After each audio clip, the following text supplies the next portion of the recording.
Just recently, we had a constituent come in from the village of Jonia to say that he went out to go feed his dog, and out of nowhere, he got gored by a wild pig, a wild boar. Wild pigs usually stay in the jungles, away from residential areas. But according to the Department of Agriculture, the wild pig population on Guam has exploded, bringing in more complaints from both farmers and residents. It is a concern. In the past, it was kind of minimal. The population, however, has grown. There's a lot of occurrences now and a lot of reports of pigs damaging farm crops as well as property. Guam's wild boars are not native. In fact, they're descended from domestic pigs that were brought to Guam by the Spanish in the late 1600s. These pigs then made their way into the jungles of Guam, where they became wild. Wild pigs, or Babuin Halamtano and Chamorro, are smaller than domestic pigs and are all black with stiff bristle-like hair. But these wild pigs are now breeding with some of the larger domestic pigs that have escaped or been let loose into the wild.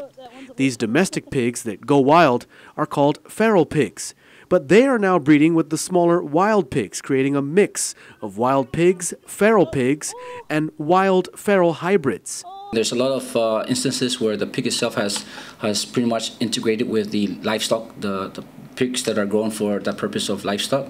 They have grown in size now than what the usual pig you see that are black and very hairy. But these are the pigs that are kind of big and they're kind of like more aggressive.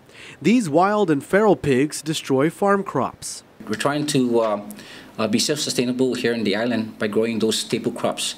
However, we can't really preach sustainability when we have the feral pigs destroying the crops. The funny thing about it is pigs can tell when it's harvest time. They know exactly when your taro is ready, and they know exactly when your banana is ripe.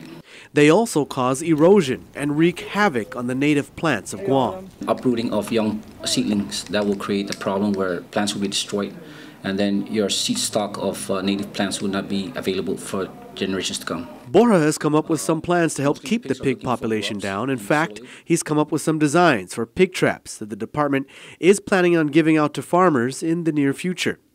But Senator Barnes says this pig problem is even more reason to keep the Animal Control Division alive, despite the Department of Agriculture's plans to phase them out. I'm working closely with the Mayor's Council in drafting legislation to work closely with the Division of Animal Control and seeing what opportunities the Mayor's Council could have to probably overseeing this division and probably taking over. And if that transfer is going to be foreseen in the future, I will take the funding with it.